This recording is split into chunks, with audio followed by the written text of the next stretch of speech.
새벽 3시, 니제르 북부 국경에 최고 등급 경보가 울렸습니다. 프랑스 최정예 르클레르 전차 12대와 중국 용병 2,000명이 동시에 국경을 넘었기 때문입니다. 목표는 힘없는 가난한 나라, 니제르의 영구 식민지화. 하지만 한국에서 보낸 영상 하나에 연합군 사령부가 기겁하며 진격 명령을 취소했습니다. 니제르 국가 재건, 한국과 극비 협약 그리고 엘리제궁도 베이징도 감히 건드리지 못하고 군대를 돌리게 만든 한국이라는 방패.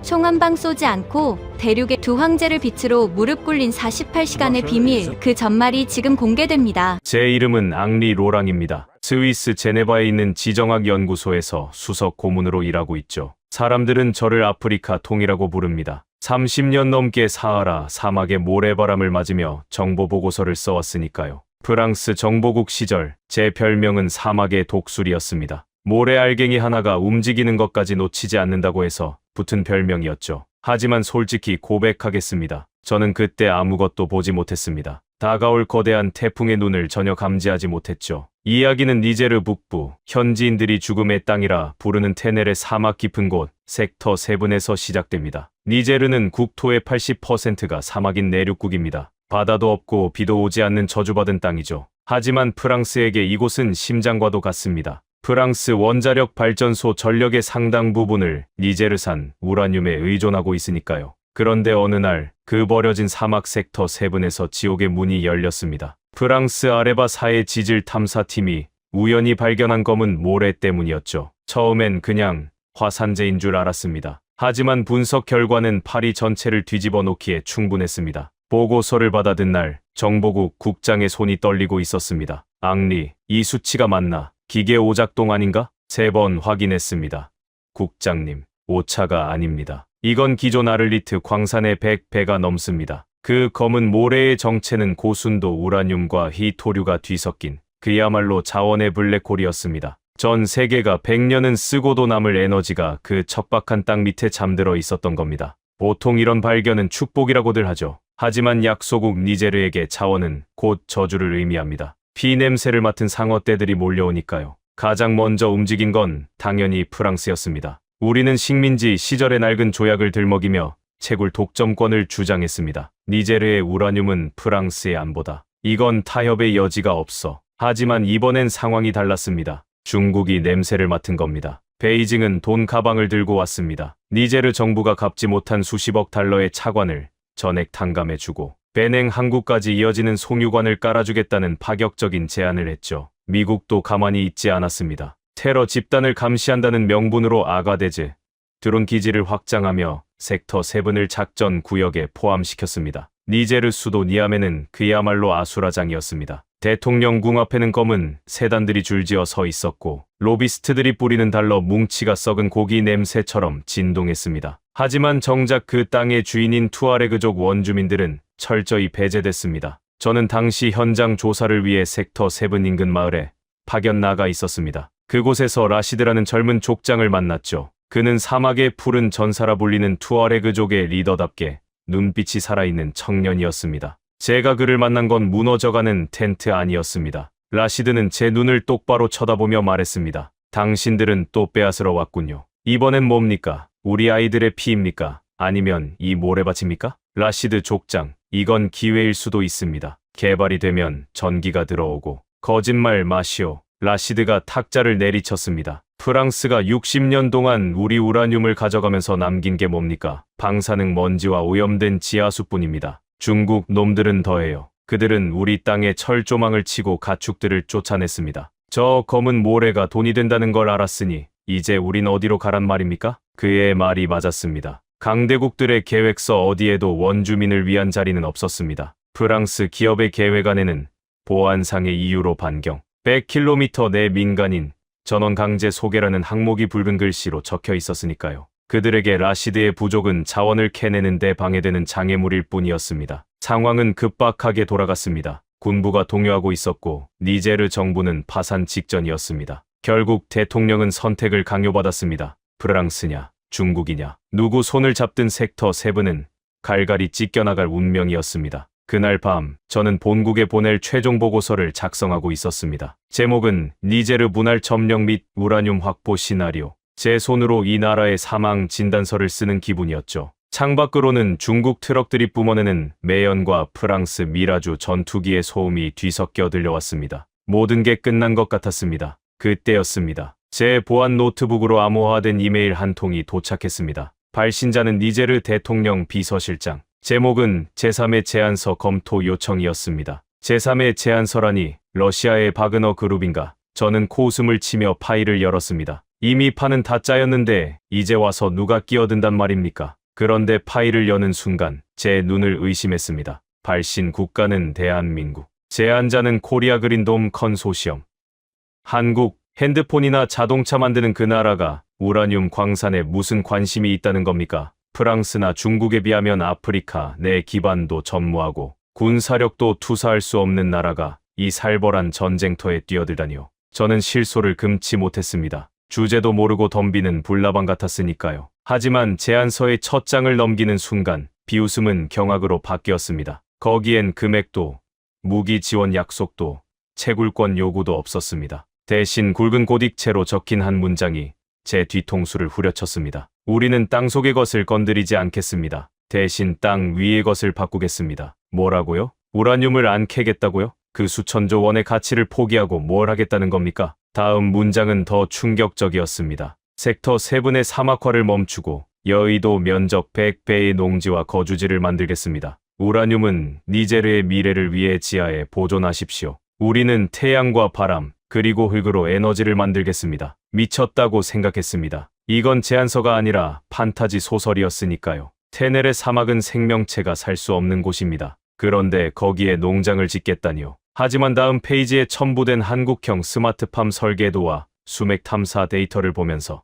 저는 등골이 서늘해지는 것을 느꼈습니다. 그들은 단순히 나무 몇 그루 심겠다는 게 아니었습니다. 사막의 지형 자체를 바꾸고 니제르를 식량 수출국으로 만들겠다는 거대한 이었습니다. 더 기가 막힌 건 그 아래에 적힌 조건이었습니다. 개발 비용은 전액 한국이 선투자합니다. 대신 이곳에서 생산되는 청정에너지의 운영권을 30년간 한국이 갖습니다. 토지 소유권은 니제르 국민에게 있습니다. 이게 무슨 자선 사업입니까? 자본주의 논리로는 도저히 해석이 안 되는 제안이었습니다. 저는 즉시 본국 정보국장에게 암호 전화를 걸었습니다. 국장님, 한국이 이상한 걸 보냈습니다. 정신 나간 소리 같긴 한데 무시하기엔 데이터가 너무 구체적입니다. 한국, 신경 꺼. 걔네가 사막에서 뭘 알겠어. 내일이면 니제르 대통령이 프랑스 아레바사와 계약할 거야. 안 그러면 군부를 움직여서라도 도장 찍게 만들 거니까. 국장은 웃어넘겼습니다. 저도 그래야 했습니다. 하지만 그날 밤 잠을 이룰 수 없었습니다. 한국이 보낸 제안서의 마지막 문구가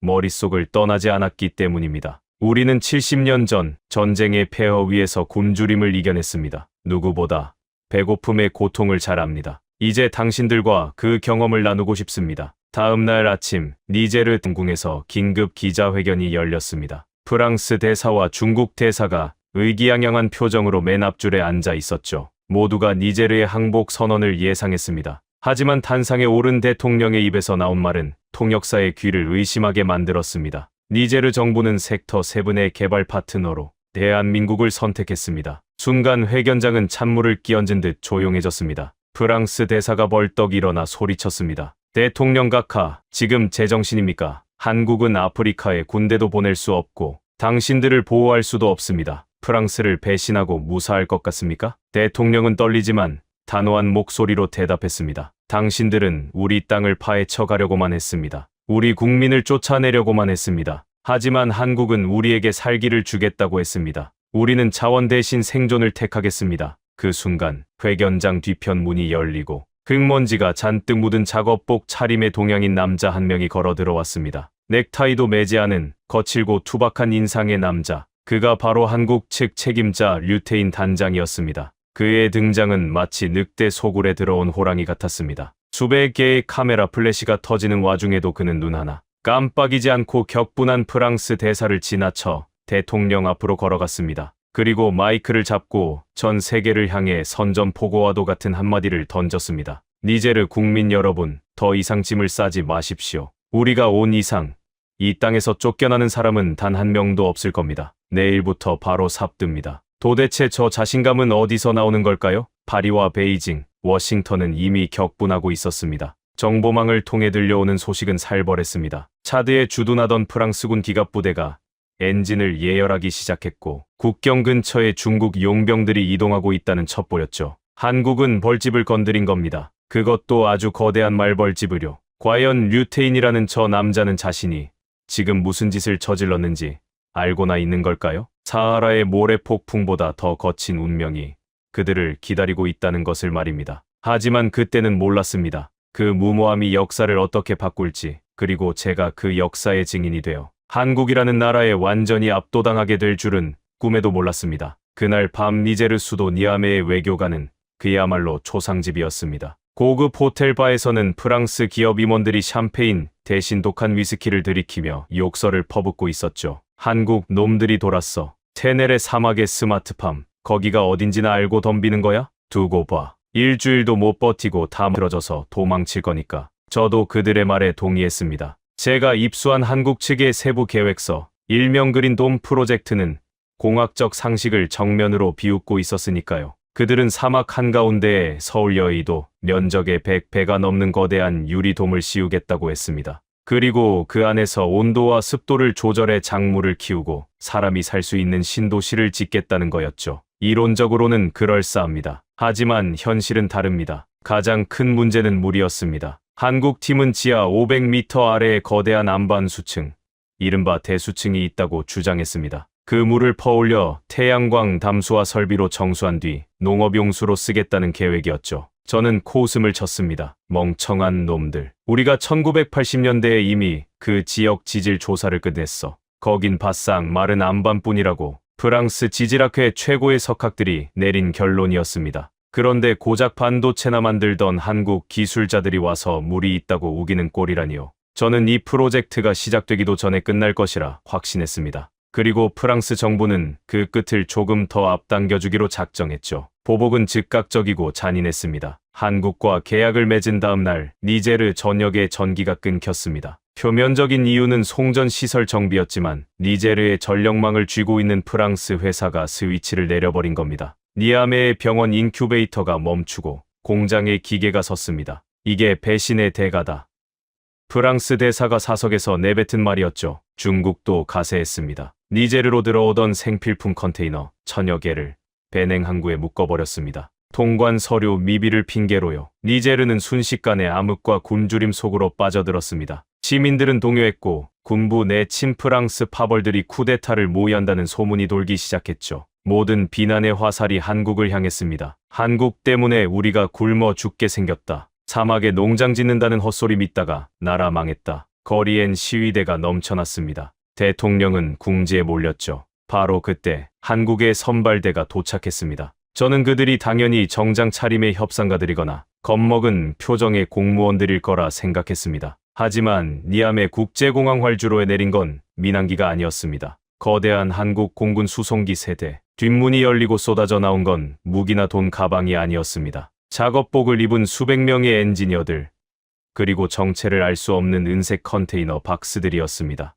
그 중에는 교육 담당 서하은 팀장도 있었습니다. 그녀는 나중에 이곳 아이들에게 한국어와 희망을 가르치는 선생님이 됩니다. 맨 앞줄의 일부에서 봤던 그 남자, 류태인 단장이 서 있었습니다. 그는 마중 나온 니제르 관리들이 악수를 청하기도 전에 공항 바닥에 지도를 펼쳤습니다. 전력 복구부터 합니다. 니제르 관리가 당황해서 물었죠. 프랑스가 메인 시스템을 차단했습니다. 암호를 풀지 못하면 프랑스 시스템 안 씁니다. 우리가 가져온 걸로 돌립니다. 류 단장의 지시에 따라 엔지니어들이 일사불란하게 움직였습니다. 그들은 공항 주차장에 가져온 컨테이너들을 연결하기 시작했습니다. 놀랍게도 그건 단순한 짐짝이 아니었습니다. 한국이 독자 개발한 이동형 수소 연료전지 발전소였습니다. 단 2시간. 공항과 인근 병원에 다시 불이 들어오는 데 걸린 시간이었습니다. 프랑스가 수십 년간 깔아놓은 전력망을 무력화시키고 한국이 가져온 독자적인 에너지원으로 심장을 다시 뛰게 만든 겁니다. 칠흑 같은 어둠 속에서 한국 베이스 캠프만이 대나처럼 환하게 빛나던 그 광경을 저는 잊을 수 없습니다. 그것은 무언의 시위였습니다. 너희가 끄면 우리는 켠다. 다음 날 저는 류태인 단장을 직접 만나기 위해 섹터 7으로 향했습니다. 그는 에어컨 나오는 사무실이 아니라 섭씨 50도가 넘는 모래바람 속에 서 있었습니다. 얼굴은 이미 벌겋게 익어 있었고 입술은 터져 있었죠. 미스터 류, 프랑스 정보국 출신으로서 충고 하나 하죠. 제가 말을 걸자 그가 고글을 벗고 저를 쳐다봤습니다. 이곳은 테네레입니다. 아무것도 없는 곳이라는 뜻이죠. 당신네 기계가 아무리 좋아도 자연을 이길 순 없습니다. 프랑스 지질 데이터에 따르면 이곳엔 물이 없습니다. 당신들은 지금 맨 땅에 헤딩하고 있는 겁니다. 류 단장은 물통을 들어 미지근한 물을 한 모금 마시더니 피식 웃었습니다. 데이터요. 그거 40년 전 자료 아닙니까? 프랑스의 기술력은 40년 전에도 세계 최고였습니다. 그 기술력으로 찾고 싶은 것만 찾았겠죠. 우라늄만 찾으려고 땅을 팠으니까 물이 안 보였던 겁니다. 그의 눈빛은 확신에 차 있었습니다. 앙리 씨라고 했나요? 한국에는 산이 많습니다. 우리는 산을 깎고 바다를 메워서 땅을 만든 민족입니다. 조건이 좋아서 성공한 적은 한 번도 없었어요. 안 되면 되게 한다. 그게 우리 방식입니다. 그는 저를 뒤로 한 채 거대한 시추기 쪽으로 걸어갔습니다. 한국산 시추기 K드릴이 굉음을 내며 땅속으로 파고들고 있었습니다. 현지 투어레그족 인부들이 호기심 반, 의심 반의 눈초리로 그 모습을 지켜보고 있었죠. 하지만 현실은 냉혹했습니다. 사흘째 되던 날, 거대한 모래폭풍 하무진이 현장을 덮쳤습니다. 앞이 보이지 않는 붉은 먼지 속에서 한국인 기술자들은 서로의 몸을 로프로 묶고 장비를 지켰습니다. 텐트가 날아가고 식수가 오염됐습니다. 설상가상으로 인근 마을 우물마저 말라가고 있었습니다. 라시드 족장이 찾아와 항의했습니다. 당신들이 땅을 건드려 사막의 신이 노했다. 당장 멈추지 않으면 우리 전사들이 가만히 있지 않겠다. 상황은 최악으로 치달았습니다. 물은 나오지 않고 인심은 흉흉해지고 프랑스는 비웃고 있었습니다. 파리의 국장은 제게 전화를 걸어 낄낄거렸습니다. 거봐, 앙리. 내기할까? 놈들이 철수하는데 일주일도 안 걸린다 해. 내 한 달치 월급을 걸지. 저도 이번엔 한국이 졌다고 생각했습니다. 시추기는 벌써 300m를 뚫고 내려갔지만 나오는 건 건조한 흙먼지뿐이었으니까요. 류태인 단장의 눈에도 핏발이 서기 시작했습니다. 그는 밤새 도면과 씨름하며 무전기에 대고 소리를 질렀습니다. 좌표 다시 확인해. 위성 데이터랑 오차가 있잖아. 3도만 더 틀어. 그 절박한 외침이 사막의 밤바람에 묻히던 닷새째 새벽이었습니다. 저는 짐을 싸고 있었습니다. 한국의 실패를 보고하는 최종 리포트를 쓰기 위해서였죠. 그런데 밖에서 웅성거리는 소리가 들렸습니다. 비명소리 같기도 하고 환호성 같기도 한 기묘한 소음. 저는 텐트 밖으로 나갔습니다. 그리고 제 눈앞에 펼쳐진 광경에 입에 물고 있던 담배를 떨어뜨리고 말았습니다. 새벽 여명을 뚫고 사막 한가운데서 무언가가 하늘로 치솟고 있었습니다. 검은 연기가 아니었습니다. 모래폭풍도 아니었습니다. 아침 햇살을 받아 다이아몬드처럼 빛나는 투명한 액체 기둥, 물, 정말 물이라고. 그것도 쫄쫄 흐르는 시냇물이 아니라 고아 포스를 튼 것처럼 폭발적으로 뿜어져 나오는 거대한 물기둥이었습니다. 류태인 단장이 흠뻑 젖은 채 그 물기둥 아래서 두 팔을 벌리고 포효하고 있었습니다. 그 옆에서 라시드 족장이 믿을 수 없다는 듯 무릎을 꿇고 젖은 모래를 움켜쥐고 있었죠. 찾았다, 미친. 우리가 찾았다고. 한국어 비속어가 섞인 그 외침이 통역 없이도 무슨 뜻인지 알 수 있었습니다. 프랑스가 60년 동안 없다고 결론 내린 그 물을 한국인들이 단닷새 만에 찾아낸 겁니다. 하지만 그건 단순한 지하수가 아니었습니다. 뿜어져 나온 물에서 나는 냄새, 그리고 수질 측정기를 든 연구원의 손이 바들바들 떨리고 있었습니다. 단장님, 이거 그냥 물이 아닙니다. 이 물기둥의 정체가 밝혀지는 순간 전 세계 자원 지도가 다시 그려져야 할지도 모른다는 예감이 스쳤습니다. 도대체 한국인들은 땅속에서 무엇을 깨운 걸까요? 프랑스가 그토록 숨기고 싶어 했던 섹터. 세분의 진짜 비밀이 수면 위로 드러나는 순간이었습니다. 이제부터 진짜 전쟁이 시작됩니다. 단장님, 수온이 섭씨 85도입니다. 이건 단순한 지하수가 아닙니다. 지열수입니다. 연구원의 외침에 류태인 단장의 눈이 번쩍 띄었습니다. 그렇습니다. 2부 마지막에 제가 느꼈던 그 전율의 정체는 바로 열기였습니다. 땅속에서 뿜어져 나온 물은 펄펄 끓는 뜨거운 물이었습니다. 프랑스 지질학자들이 그토록 찾아 헤매던 우라늄 광맥 바로 밑에 거대한 지열 대수층이 흐르고 있었던 겁니다. 이건 무엇을 의미할까요? 니제르에게 필요한 건 전기와 물이었습니다. 그런데 이 구멍 하나로 두 가지가 동시에 해결된 겁니다. 뜨거운 증기로 터빈을 돌려 전기를 만들고 식은 물은 정수해서 농업용수로 쓴다. 한국인들은 우라늄보다 더 귀한 에너지의 연구기관을 찾아낸 셈이었습니다. 미쳤군. 정말 미쳤어. 제가 멍하니 중얼거리는 사이 류 단장은 이미 무전기를 들고 고함을 치고 있었습니다. 파이프라인 연결해. 시키는 게 먼저다. 열교환기 가동하고 스마트팜 1구역으로 물 돌려. 그들의 움직임은 마치 잘 짜인 군무 같았습니다. 방금 전까지 환호하던 사람들은 온데간데 없고 다시 냉철한 기술자로 돌아가 기계처럼 움직였습니다. 한국인 특유의 빨리빨리 문화가 사막 한가운데서 폭발했습니다. 그로부터 일주일, 섹터 7의 풍경은 기기묘묘하게 변해갔습니다. 붉은 사막 위에 은빛 파이프들이 혈관처럼 깔리고 그 끝에는 거대한 유리 온실의 뼈대가 올라가기 시작했습니다. 밤에도 용접 불꽃이 꺼지지 않았습니다. 프랑스 대사관은 패닉 상태였습니다. 앙리, 이게 말이 돼. 그 뜨거운 물을 어떻게 식혀서 농사를 짓겠다는 거야? 그들은 이미 하고 있습니다.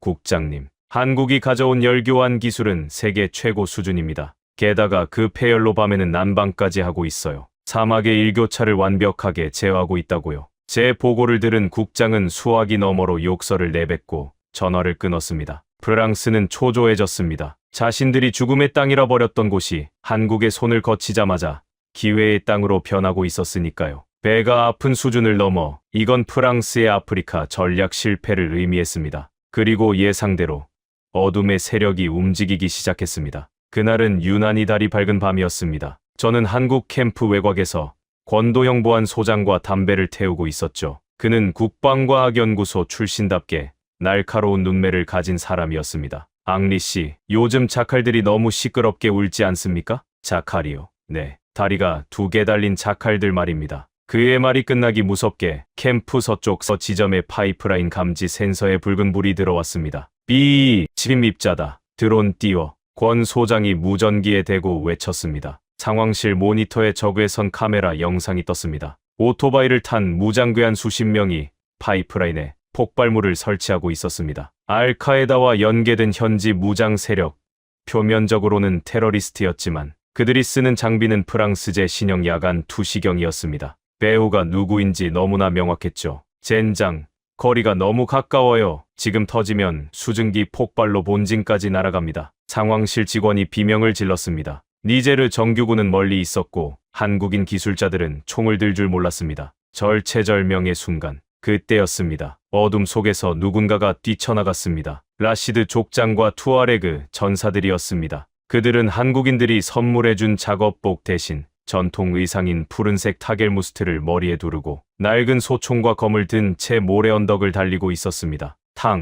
타탕, 총성이 사막의 정적을 찢었습니다. 우리 땅이다, 우리 물이다. 손대지 마라. 라시드의 외침이 들려왔습니다. 그들은 한국이 찾아준 물을 지키기 위해 자신들의 목숨을 걸고 뛰어든 겁니다. 과거엔 외국 기업을 쫓아내려 총을 들었던 그들이 이제는 외국 기업을 지키기 위해 방패가 되었습니다. 교전은 짧고 강렬했습니다. 한국의 드론이 서치라이트를 비추며 괴한들의 시야를 방해했고 지리의 밝은 투어레그 전사들이 그들을 포위했습니다. 결국 괴한들은 오토바이를 버리고 도주했습니다. 하지만 피해가 없지는 않았습니다. 라시드 족장이 어깨에 관통상을 입고 피를 흘리며 실려왔습니다. 류테인 단장이 흙투성이가 된 손으로 라시드의 손을 잡았습니다. 왜 그랬어? 위험하게. 류 단장의 호통에 라시드는 창백한 얼굴로 웃으며 말했습니다. 당신들은 우리에게 물을 줬소. 우리는 피를 주는 게 사막의 법도요. 그날 밤 캠프의 분위기는 완전히 바뀌었습니다. 한국인 기술자들과 현지인들 사이에 보이지 않던 벽이 허물어졌습니다. 한국인들은 라시드의 텐트 앞에서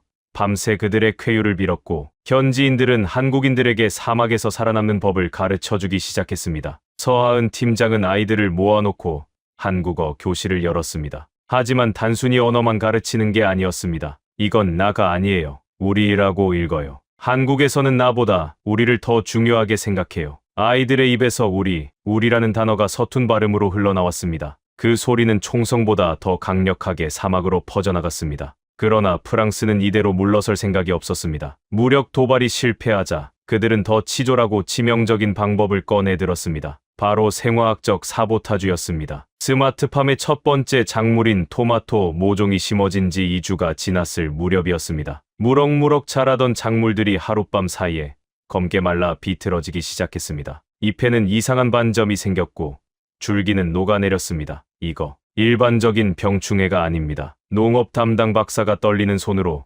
현미경을 들여다봤습니다. 아프리카에는 존재하지 않는 곰팡이입니다. 누군가 인위적으로 살포했어요. 동시에 니아메의 언론들은 일제히 한국을 공격하기 시작했습니다. 한국의 지하수 개발로 인근 오아시스가 오염됐다. 한국산 작물의 독성 물질 검출 의혹. 가짜 뉴스가 SNS를 타고 들불처럼 번졌습니다. 프랑스가 심어놓은 언론 플레이였습니다. 니제르 시민들의 눈초리가 다시 싸늘해지기 시작했습니다. 애써 쌓아올린 신뢰가 무너질 위기였죠. 류테인 단장은 말라 죽은 토마토를 움켜쥐고 한참을 서 있었습니다. 그의 어깨가 분노로 떨리고 있었습니다. 비겁한 놈들, 밥그릇 가지고 장난을 쳐?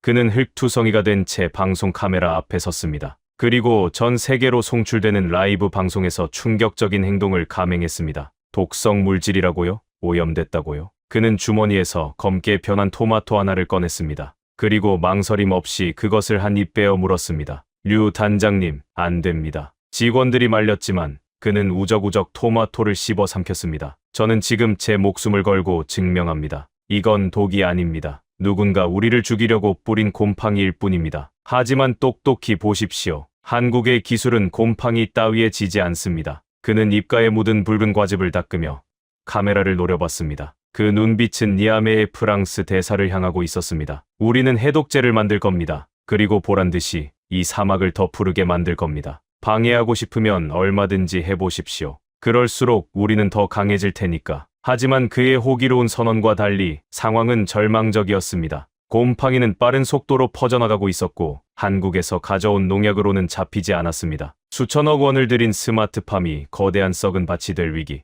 그때 한국 본사에서 긴급 연락이 왔습니다. 단장님, 방법이 있습니다. 하지만 너무 위험합니다. 뭔데? 뭐든 다 해봐야 할 거 아냐. 미생물입니다. 한국의 된장과 김치에서 추출한 유산균을 변형해서 사막의 곰팡이를 잡기 위해 한국의 발효 과학을 투입한다고요? 앙리 씨, 한국에는 이런 말이 있습니다. 독은 약으로 쓰고 균은 균으로 잡는다. 류테인 단장은 비장했습니다. 한국 본사에서 긴급 공수한 특수 용액이 드론 수십 대에 실렸습니다. 용액의 정체는 바로 복합 유산균 배양액. 한국의 전통 발효 음식인 김치와 된장에서 추출한 미생물을 사막의 고온에서도 생존할 수 있도록 유전자 개량한 것이었습니다. 프랑스 정보국은 콧방귀를 꼈습니다. 발효된 배출물로 생화학 무기를 막겠다고?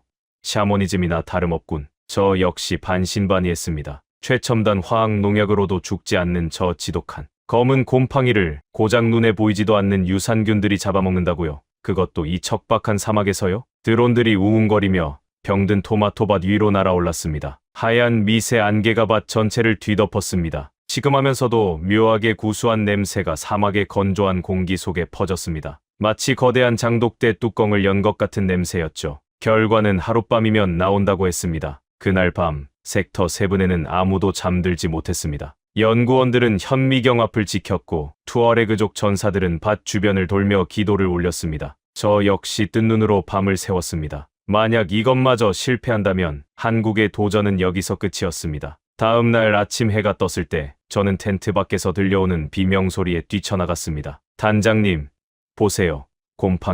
곰팡이가 하얗게 변했습니다. 믿을 수 없는 광경이었습니다. 검게 썩어 들어가던 토마토 잎들이 하얀 가루 같은 것으로 덮여 있었습니다. 유산균들이 검은 곰팡이를 포위하고 먹어치운 뒤 그 자리에서 하얗게 산화한 흔적이었습니다. 잎사귀를 털어내자 그 안에서 다시 생생한 초록색 줄기가 고개를 들고 있었습니다. 살았다. 작물들이 숨을 쉬어 류테인 단장이 주저앉으며 안도의 한숨을 내쉬었습니다. 그것은 과학의 승리이자 생명의 승리였습니다. 한국의 발효 과학이 프랑스의 비열한 생화학 공작을 이겨낸 것입니다. 위기를 넘기자 성장이 폭발했습니다. 삼부에서 터져나왔던 그 뜨거운 지열수는 이제 완벽한 통제하에 있었습니다. 열교환기를 거친 적당한 온도의 물이 파이프를 타고 24시간 작물들의 뿌리를 적셨습니다. 니제르의 강렬한 태양과 한국의 물 관리 기술이 만나자 작물들은 그야말로 미친 듯이 자라났습니다. 통상 석 달 걸릴 생장 속도가 한 달로 단축되었습니다. 그리고 마침내 첫 수확의 날이 밝았습니다. 빨갛게 익은 토마토, 어른 팔뚝만 한 오이, 그리고 사막에서는 구경조차 힘들었던 상추와 배추가 끝도 없이 펼쳐진 온실을 가득 채웠습니다. 라시드 족장과 부족민들이 떨리는 손으로 그 작물들을 만져보았습니다. 이게 정말 모래에서 나온 겁니까? 류 단장이 가장 잘 익은 토마토 하나를 따서 라시드에게 건넸습니다. 드셔보세요. 이게 당신들 땅의 맛입니다. 라시드 족장은 토마토를 한 입 베어 물었습니다. 붉은 과즙이 그의 턱을 타고 흘러내렸습니다. 그는 한참을 말없이 씹더니 이내 굵은 눈물을 뚝뚝 흘렸습니다. 달다. 너무나 답니다. 피 맛이 날 줄 알았는데 꿀맛입니다. 그 모습을 지켜보던 부족민들이 환호성을 지르며 달려들었습니다. 그들은 춤을 추고 노래를 불렀습니다. 배고픔의 공포가 사라지는 순간이었습니다. 하지만 한국인들의 선물은 여기서 끝이 아니었습니다. 서하은 팀장이 아이들을 불렀습니다. 얘들아, 오늘은 특별한 수업이 있어. 다들 옷 벗고 저쪽으로 가볼래? 그녀가 가리킨 곳은 농장 한편에 마련된 임시 시설이었습니다. 류 단장이 밸브를 돌리자 천장에 달린 파이프에서 시원한 물줄기가 쏟아져 내렸습니다. 와, 비다. 비가 온다. 아이들이 소리를 지르며 물줄기 속으로 뛰어들었습니다. 태어나서 한 번도 마음껏 씻어본 적 없는 아이들이었습니다. 흙먼지를 뒤집어 쓰고 살았던 아이들의 피부에서 검은 때가 씻겨 내려가고 본연의 하얀 웃음이 드러났습니다. 그건 단순한 샤워장이 아니었습니다. 농업용수로 쓰고 남은 물을 재활용한 사막의 워터파크였습니다. 물장구 치는 아이들 뒤로 거대한 무지개가 떴습니다. 저는 그 광경을 카메라에 담으며 전율했습니다. 프랑스가 60년 동안 우라늄을 캐가며 남긴 건 방사능과 질병뿐이었는데 한국은 고작 2달 만에 이들에게 배부름과 씻을 자유를 준 것입니다. 그날 저녁 성대한 잔치가 열렸습니다. 메뉴는 당연히 수확한 채소들로 만든 겉절이와 비빔밥, 그리고 현지 양고기였습니다. 맵다, 매운데 멈출 수가 없어. 투어레그 전사들이 고추장에 비빔밥을 먹으며 땀을 뻘뻘 흘렸습니다. 류 단장이 소주 대신 가져온 시원한 물을 건네며 웃었습니다. 한국 맛이 좀 맵지. 그래도 이게 힘쓰는 데는 최고야. 식사 도중 라시드 족장이 일어났습니다. 그는 자신의 허리춤에 있던 단검을 풀어 류 단장 앞에 내려놓았습니다. 투어레그 족장에게 단검은 생명과도 같은 권위의 상징입니다. 나 라시드는 오늘 맹세하오. 이 땅의 모래가 다 사라지는 날까지 우리 부족은 한국의 형제들을 지킬 것이오. 누구든 형제들을 건드리면 이 칼이 그들의 심장을 찌를 것이오. 그것은 단순한 동맹 선언이 아니었습니다. 피로 맺어진 의형제 선언이었습니다. 하지만 사막의 밤은 길고 어둠은 깊었습니다. 한국의 성공 소식이 퍼져나갈수록 그림자 속의 적들은 더욱 조바심을 냈습니다. 프랑스 대사관의 비밀 회의실. 정보국 요원이 보고서를 집어던졌습니다. 곰팡이도 안 통하고 무력 도발도 막혔어. 이제 남은 건 하나뿐이야. 그게 뭡니까? 돈줄을 쬐고 길을 막아야지. 사막에서 농사는 지을 수 있을지 몰라도 물건을 내다 팔지 못하면 그건 그냥 썩는 쓰레기일 뿐이야. 그들은 지도를 펼쳤습니다. 섹터 7에서 니제르 수도 니아메로 가는 유일한 보급로, 그리고 인접국으로 나가는 국경선의 붉은 펜으로 X표를 쳤습니다. 내일부터 니제르의 모든 도로를 통제한다. 명분은 테러 위협으로 인한 보안 검문. 쌀 한 톨, 못 하나도 섹터 7으로 들어가지 못하게 저 안에서 말라 죽게 만들라고. 동시에 그들은 사이버 공격을 준비했습니다. 한국형 스마트팜의 뇌인 중앙 제어 시스템을 해킹해 온도 조절 장치를 꺼버릴 계획이었습니다. 하지만 그들은 몰랐습니다. 그곳에는 한국 최고의 방패, 권도형 소장이 눈을 시퍼렇게 뜨고 모니터를 지키고 있다는 사실을 말입니다. 소장님, 외부 IP에서 비정상적인 트래픽이 감지됩니다. 프랑스 리옹 쪽 서버입니다. 보안팀원의 보고에 권 소장이 차갑게 웃었습니다. 드디어 오셨네. 대문 열어드려. 들어올 땐 마음대로지만 나갈 땐 아닐 거다. 보이지 않는 전쟁. 총성 없는 전쟁이 시작되고 있었습니다. 권도형 소장은 모니터 앞에서 커피를 홀짝이고 있었습니다. 그의 표정은 마치 재미있는 영화를 기다리는 관객처럼 여유로웠습니다. 하지만 상황실의 공기는 무거웠습니다. 메인 서버의 방화벽, 경고등이 미친 듯이 깜빡이고 있었으니까요. 소장님, 트래픽이 임계치를 넘었습니다. 디도스 공격과 동시에 침투 코드가 들어오고 있습니다. 이건 단순한 해커가 아닙니다. 군용 알고리즘입니다. 보안팀원의 다급한 보고에도 권 소장은 눈 하나 깜빡이지 않았습니다. 예상대로네. 프랑스 대외안보 총국 사이버 전담팀이지. 녀석들 급하긴 급했나 보네. 이렇게 대놓고 들어오다니. 그들의 목표는 명확했습니다. 섹터 7의 심장인 스마트팜 중앙 제어 시스템을 장악하는 것. 니제르의 사막 온도는 낮에 50도까지 치솟습니다. 스마트팜 내부를 25도로 유지하는 냉방 시스템이 멈추거나 오작동에서 온도를 높여버린다면 1시간 안에 모든 작물은 삶아진 시금치 꼴이 될 겁니다. 소장님, 막아야 합니다. 포트를 닫을까요? 아니, 열어둬. 네, 열어두라니요. 놈들이 냉각 펌프 제어권까지 접근했습니다. 팀원들이 경악했지만 권 소장의 손가락은 키보드 위에서 춤을 추듯 움직였습니다. 손님이 오셨는데 문전박대하면 쓰나 안방까지 모셔 아주 깊숙이 그는 허니팟 작전을 쓰고 있었습니다. 일부러 보안이 뚫린 척 가장의 해커를 가짜 서버로 유인하는 기술이었죠. 파리의 지하 벙커에 있는 프랑스 해커들은 환호하고 있었습니다. 뚫었습니다. 섹터 7 메인 서버 장악 완료. 좋아. 온도 설정을 섭씨 60도로 올려. 그리고 환기팬을 다 꺼버려. 찜통으로 만들어주지. 그들은 엔터키를 눌렀습니다. 그들의 모니터에는 섹터 7의 내부 온도가 급격히 상승하는 그래프가 떴습니다. 30도, 40도, 50도. 작물들이 타들어가고 있다는 경고 메시지가 팝업창으로 떴습니다. 작전 성공입니다. 한국 놈들, 내일 아침이면 다 말라 죽은 잎사귀만 보게 될 겁니다. 하지만 그 시각 실제 섹터 7의 상황실은 고요했습니다. 권 소장이 띄워놓은 또 다른 모니터에는 평화로운 초록색 그래프가 유지되고 있었으니까요. 지금 파리놈들이 보고 있는 건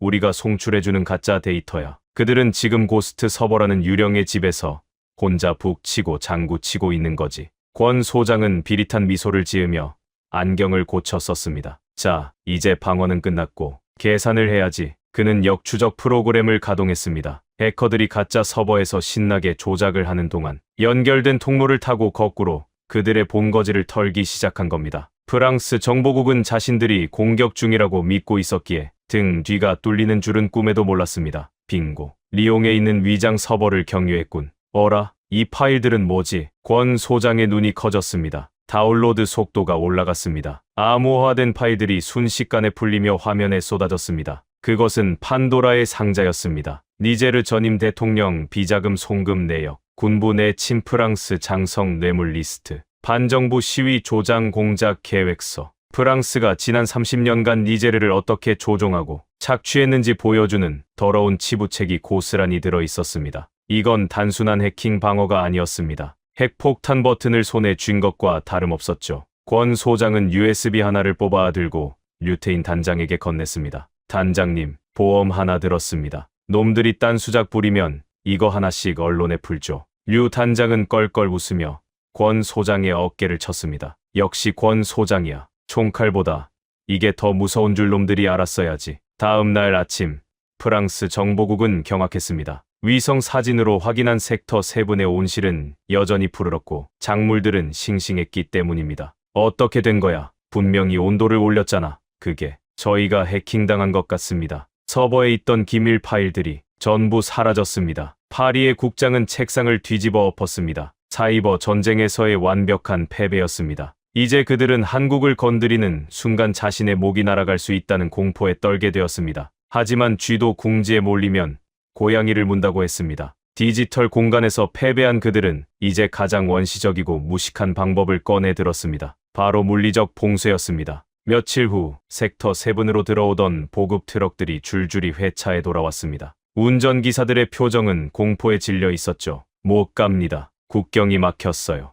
왜요? 무슨 일입니까? 군인들이 도로를 통제하고 있어요. 한국으로 가는 물건은 개미 한 마리도 통과 못 시킨답니다. 프랑스가 조종하는 니제르 군부 일부 세력과 인근 국가들이 국경을 봉쇄한 겁니다. 명분은 전염병 방역과 테러 위협. 하지만 진짜 목적은 섹터 7을 고립된 섬으로 만들어 말려 죽이겠다는 것이었죠. 당장 발등에 불이 떨어졌습니다. 스마트팜 운영 차제, 비료, 그리고 한국인 기술자들이 먹을 식료품이 끊겼습니다. 비축된 식량은 고작 2주치. 류테인 단장의 얼굴이 굳어졌습니다. 식량이야 우리가 키운 걸 먹으면 되지만 설비 부품이랑 의약품은 어쩔 거야? 더 큰 문제는 심리적 고립감이었습니다. 사막 한가운데 갇혀 외부와 단절된 채 적들에게 포위되었다는 공포가 캠프를 덮쳤습니다. 현지 인부들 사이에서도 동요가 일었습니다. 이러다 우리 다 굶어 죽는 거 아냐? 프랑스가 우리를 가두고 폭격할지도 몰라. 라시드 족장이 부족민들을 진정시키려 애썼지만 공포는 전염병보다 빨랐습니다. 그때 하늘에서 굉음이 들려왔습니다.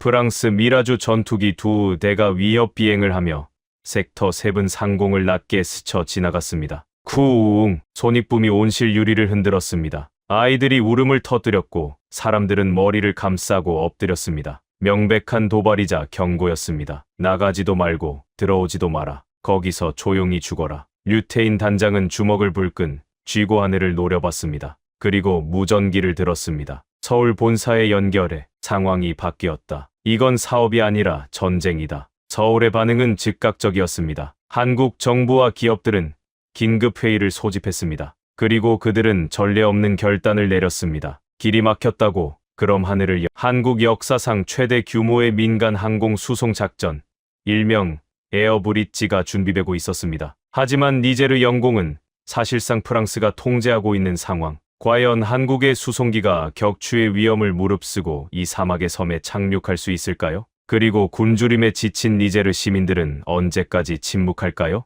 에어 브릿지 작전. 그것은 미친 짓이었습니다. 프랑스가 니제르 영공을 감시하고 있는 상황에서 한국 수송기가 들어간다. 격추당하지 않더라도 외교적 사건으로 비화될 게 뻔했습니다. 하지만 서울은 물러서지 않았습니다. 민간 항공기로 간다. 인도적 지원 물자라는 명분으로 한국 정부는 UN 인도주의 업무조 전국에 긴급 협조를 요청했습니다. 동시에 전 세계 언론에 섹터 7의 봉쇄 상황을 알렸습니다. 국제 여론이 들끓기 시작했습니다. 프랑스가 아프리카 국민을 굶겨 죽이려 한다.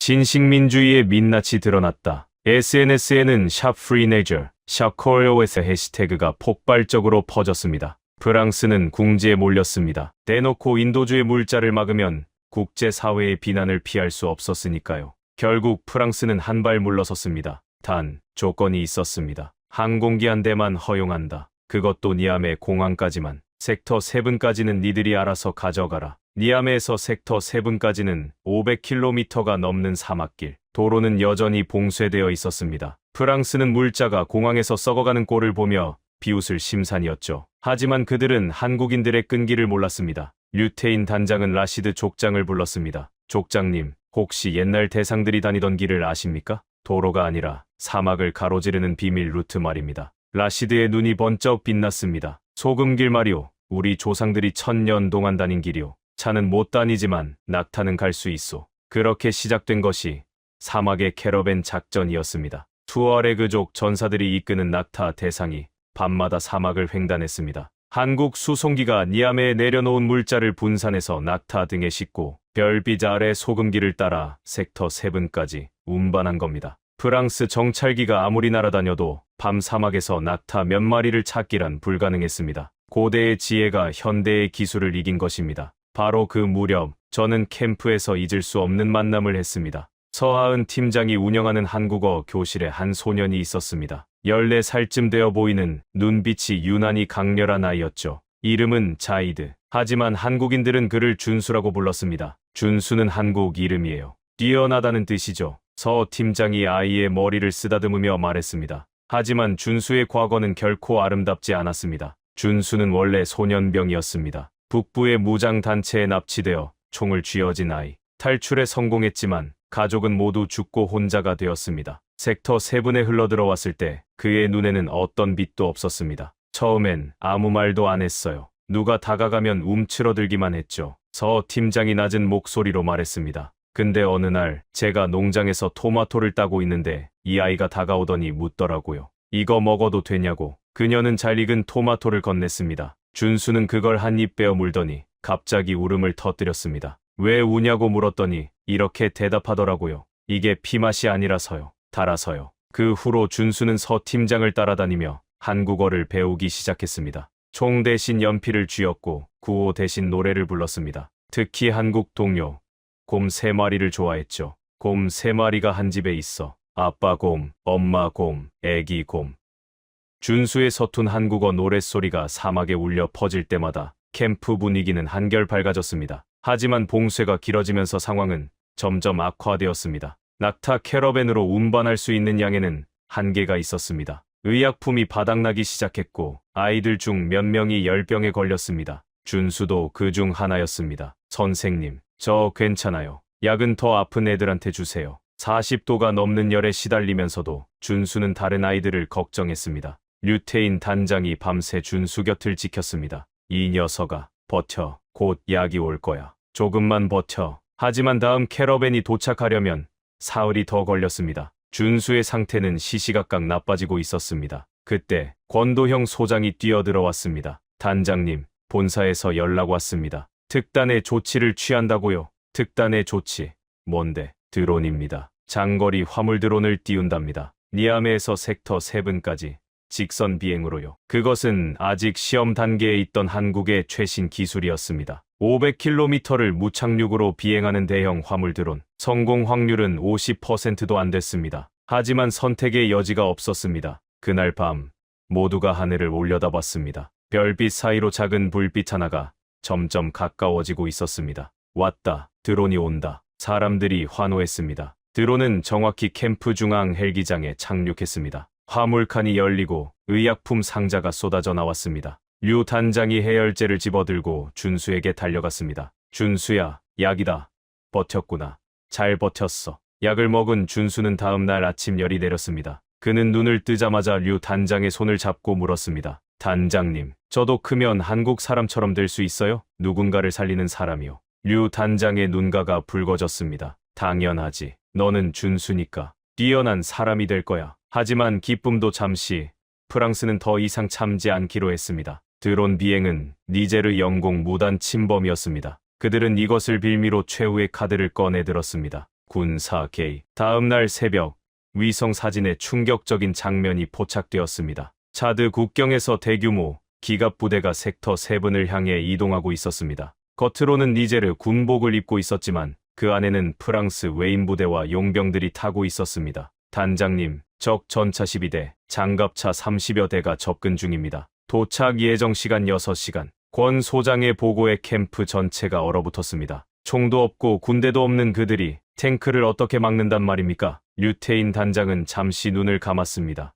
그리고 다시 눈을 떴을 때 그의 눈빛은 결의로 타오르고 있었습니다. 모두 들어. 우리는 도망가지 않는다. 이 땅은 우리가 지킨다. 총이 없으면 빛으로 싸운다. 도대체 빛으로 탱크를 막는다는 게 무슨 뜻일까요? 섹터 7 최대의 위기, 그리고 최대의 반전이 시작되려 하고 있었습니다. 지평선을 메운 것은 거대한 모래 폭풍이 아니었습니다. 프랑스제 르클레르 전차 12대, 그리고 장갑차 30여 대가 뿜어내는 매연과 살기였습니다. 겉으로는 니제르 군복을 입고 있었지만 우리는 알았습니다. 저 안에 타고 있는 것은 프랑스 웨인 부대와 용병들이라는 것을요. 여기는 니제르 제3기갑여단. 섹터 7은 테러리스트 은신 혐의가 있다. 즉시 무장 해제하고 정문을 개방하라. 불응시 발포하겠다. 무전기에서 흘러나오는 목소리는 차가웠습니다. 30분. 그들이 준 시간은 고작 30분이었습니다. 캠프 안은 공포에 휩싸였습니다. 농기구밖에 없는 농부들과 연구원들이 탱크를 상대로 무엇을 할 수 있겠습니까? 현지 직원들은 가족들을 끌어안고 울먹였고 일부는 알라신을 찾으며 기도를 올렸습니다. 권도형 소장이 류테인 단장에게 다가왔습니다. 그의 손에는 땀이 흥건했습니다. 단장님, 서울 본사에서는 외교 채널을 가동 중이라지만 시간이 없습니다. 저들이 밀고 들어오면 우린 끝입니다. 데이터를 파기하고 철수해야 합니다. 하지만 류 단장은 모니터만 응시하고 있었습니다. 그가 보고 있는 화면은 탱크가 아니라 캠프 중앙에 설치된 거대한 에너지 저장 장치, 즉 ESS 시스템의 충전율이었습니다. 현재 충전율 98%, 출력 대기 중, 철수, 누가, 우리가 왜? 류 단장이 천천히 고개를 돌렸습니다. 권 소장, 저들이 무서워하는 게 뭐라고 생각하나? 총, 칼, 아니야. 저들은 어둠을 좋아해. 몰래 들어와서 몰래 죽이고 몰래 묻어버리는 것. 그게 저들의 방식이지. 그는 무전기를 집어들었습니다. 전 병력, 아니 전 직원 듣는다. 모두 선글라스를 착용해라. 그리고 절대 밖을 직접 쳐다보지 마라. 눈 먼다. 해가 지고 사막의 칠흑 같은 어둠이 깔렸습니다. 탱크의 엔진 소리가 점점 가까워졌습니다. 1km, 500m. 적들은 야간 투시경을 끼고 은밀하게 접근하고 있었습니다. 어둠 속에서 기습하여 순식간에 제압할 심산이었죠. 진입한다. 사격 개시. 적의 지휘관이 명령을 내리려는 찰나였습니다. 지금이다. 스위치 올려. 류테인 단장이 고함을 질렀습니다. 쿠웅. 마치 거대한 변압기가 우웅거리는 듯한 소리가 대지를 울렸습니다. 그리고 다음 순간 세상이 뒤집혔습니다. 쾅. 폭발음이 아니었습니다. 빛이었습니다. 섹터 7 중앙 타워에서 태양보다 더 밝은, 아니 눈을 뜰 수 없을 만큼 강렬한 백색의 빛기둥이 뿜어져 나왔습니다. 한국이 개발한 초고광도 LED, 투광등 수천 개가 동시에 켜진 것입니다. 그것은 단순한 조명이 아니었습니다. 낮 동안 태양광 패널이 모은 100메가와트급의 전력을 순간적으로 방출하는 말 그대로 인공 태양이었습니다. 아, 내 눈, 앞이 안 보여. 야간 투시경을 끼고 있던 용병들은 비명을 지르며 바닥을 굴렀습니다. 빛을 증폭해서 보여주는 장비에 태양빛을 들이부었으니 그들의 시야는 하얗게 타버린 것이나 다름없었죠. 탱크의 광학 센서들도 먹통이 되어 경고음을 울려댔습니다. 칠흑 같던 사막의 밤이 대낮보다 더 환하게 밝혀졌습니다. 그리고 그 빛은 적들의 민낯을 적나라하게 드러냈습니다. 카메라 돌려 전 세계에 생중계해. 권도형 소장의 지시에 따라 드론들이 날아올랐습니다. 어둠 속에 숨어있던 탱크들, 그 위에 그려진 프랑스군 마크, 그리고 당황해서 우왕좌왕하는 백인 용병들의 얼굴이 고화질로 전송되었습니다. 보십시오. 테러리스트라고요? 저들이 테러리스트입니까? 저들은 프랑스 국기를 단 침략자들입니다. 유튜브 라이브를 통해 전 세계 수천만 명이 이 광경을 목격했습니다. 테러 소탕이라는 명분은 그 강렬한 빛 아래서 산산조각 났습니다. 숨을 곳 없는 사막 한가운데서 그들은 벗겨진 채 전 세계의 비난을 온몸으로 받아야 했습니다. 류 단장이 확성기를 잡았습니다. 그의 목소리가 사막을 울렸습니다. 여기는 대한민국령 섹터 7이다. 경고한다. 단 한 발짝이라도 더 움직이면 이 빛을 열로 바꿔서 쏴주겠다. 니들 탱크를 통째로 전자레인지에 넣고 돌려주지. 물론 뻥이었습니다. 하지만 이미 시력을 잃고 공황 상태에 빠진 적들에게 그 말은 신의 심판처럼 들렸습니다. 후퇴하란 말이야. 결국 적의 지휘관은 비명을 지르며 기술을 돌렸습니다. 무적이라던 전차 부대가 총 한 방 쏘지 않은 한국의 빛에 쫓겨 도망치는 굴욕적인 순간이었습니다. 캠프 안의 사람들은 서로를 끌어안고 환호했습니다. 라시드 족장은 눈부신 타워를 올려다보며 중얼거렸습니다. 알라시여. 한국인들은 기어이 밤을 없애버렸군요. 하지만 이건 물리적 승리에 불과했습니다. 진짜 승리는 그 다음 날부터 시작되었습니다. 밤새 전송된 그 영상이 아프리카 대륙 전체를 깨웠기 때문입니다. 그날 밤 섹터 7에서 쏘아올린 빛은 니제르를 넘어 사하라, 사막 전체를 비추는 신호탄이 되었습니다. 다음 날 아침, 세네갈의 수도, 다카르, 말리의 바마코, 부르키나파소의 와가두구에서 수백만 명의 인파가 거리로 쏟아져 나왔습니다. 그들의 손에는 스마트폰이 들려 있었고 화면에는 류테인 단장이 빛 속에서 탱크를 쫓아내는 장면이 재생되고 있었습니다. 보았는가? 프랑스는 무적의 신이 아니다. 한국은 우리를 지켰다. 그들은 진짜 친구다. 아프리카의 봄, 아니 코리아 스프링이 시작된 것입니다. 프랑스 대사관들은 성난 군중에게 포위되어 철문을 닫아 걸어야 했습니다. 반면 한국 대사관 앞에는 꽃다발과 편지가 산더미처럼 쌓였습니다. 프랑스 대통령 마크롱은 경로했습니다. 그는 긴급 성명을 통해 한국이 아프리카의 안보를 위협하고 내정을 간섭한다며 비난했습니다. 그리고 유엔 안보리 소집을 요구했죠. 한국을 국제사회에서 고립시키려는 수작이었습니다. 하지만 세상은 이미 변해 있었습니다. 서울에서 열린 제1차 한아프리카 미래 파트너십 정상회의. 이 회의야말로 프랑스의 몰락을 확인 사살하는 자리였습니다. 서울 코엑스 컨벤션 센터. 아프리카 54개국 중 무려 48개국 정상이 참석했습니다. 역사상 유례없는 규모였습니다. 그들은 파리의 소환 명령을 무시하고 서울행 비행기에 몸을 실었습니다. 회의장 분위기는 뜨거웠습니다. 한국 대통령이 단상에 올랐습니다. 그는 화려한 수사가 아닌 투박하지만 진심 어린 제안을 내놓았습니다. 대한민국은 여러분의 땅을 탐내지 않습니다. 우리는 여러분의 자원을 캐가는 대신 여러분의 아이들을 가르치겠습니다. 여러분의 빚을 늘리는 대신 여러분의 소득을 늘리겠습니다. 그리고 화면에 지도가 띄워졌습니다. 사하라 그린벨트 프로젝트. 니제르의 섹터 7을 시작으로 서쪽 세네갈부터 동쪽 수단까지 사하라 사막을 가로지르는 거대한 숲과 농장, 그리고 태양광 발전소 라인을 건설하겠다는 원대한 계획이었습니다. 우리는 이것을 생명의 띠라고 부릅니다. 이 띠가 완성되면 아프리카는 더 이상 굶주리지 않습니다. 전기를 구걸하지 않아도 됩니다. 장내에 침묵이 흘렀습니다. 그때 니제르 대통령이 자리에서 일어났습니다. 그는 떨리는 목소리로 발언권을 요청했습니다. 지난 60년 우리는 프랑스어를 쓰고 프랑스 와인을 마셨지만 우리 아이들은 굶어 죽었습니다. 하지만 한국은 단 6달 만에 사막에서 쌀을 만들고 물을 줬습니다. 누가 진짜 친구입니까? 누가 진짜 형제입니까? 그는 준비해온 문서를 찢어버리고 외쳤습니다. 오늘부로 니제르는 프랑스와의 모든 불평등 광물 조약을 파기합니다. 그리고 대한민국과 포괄적 전략 동맹을 맺겠습니다. 그것은 폭탄 선언이었습니다. 고지어 말리 대통령도 일어섰습니다. 말리도 동참합니다. 우리 땅의 리튬 광산 개발권을 한국에 넘기겠습니다. 세네갈도 함께합니다. 콩고도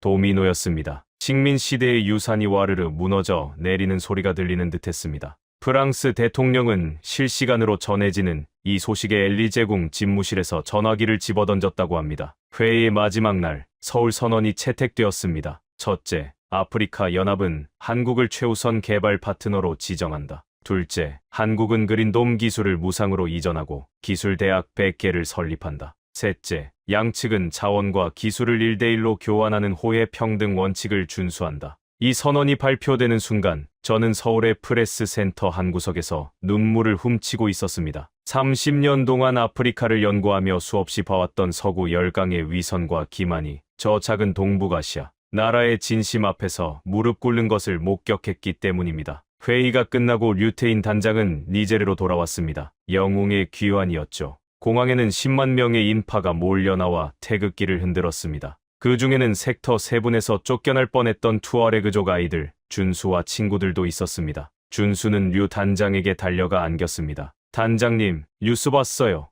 이제 우리 땅 우리 거 맞죠? 아무도 안 뺏어가는 거 맞죠? 류 단장은 아이를 번쩍 들어 올리며 웃었습니다. 그럼, 이제 여긴 너희 거야. 그리고 이 아저씨들은 너희 집에 새들어 사는 소장농이고 그 농담에 모두가 웃음을 터뜨렸습니다. 하지만 그 웃음 뒤에는 아직 끝나지 않은 마지막 과제가 남아 있었습니다. 프랑스와 서방 세계는 물러섰지만 그들이 남겨놓은 거대한 똥, 즉 국제 금융 제재와 수출 봉쇄는 여전히 유효했기 때문입니다. 기술은 한국이 최고지만 돈줄은 여전히 월스트리트와 런던이 쥐고 있습니다. 그들이 아프리카에 자금줄을 말려버리면 그린벨트 프로젝트도 멈출 수밖에 없습니다. 권도형 소장의 냉철한 분석이었습니다. 하지만 류 단장은 또다시 알 수 없는 미소를 지었습니다. 돈, 걱정 마. 우리에겐 그들이 돈보다 더 환장하는 게 있으니까. 그가 말한 돈보다 환장하는 것. 그것은 섹터 7의 지하 깊은 곳, 우라늄과 물밑에 숨겨져 있던 또 다른 비밀이었습니다.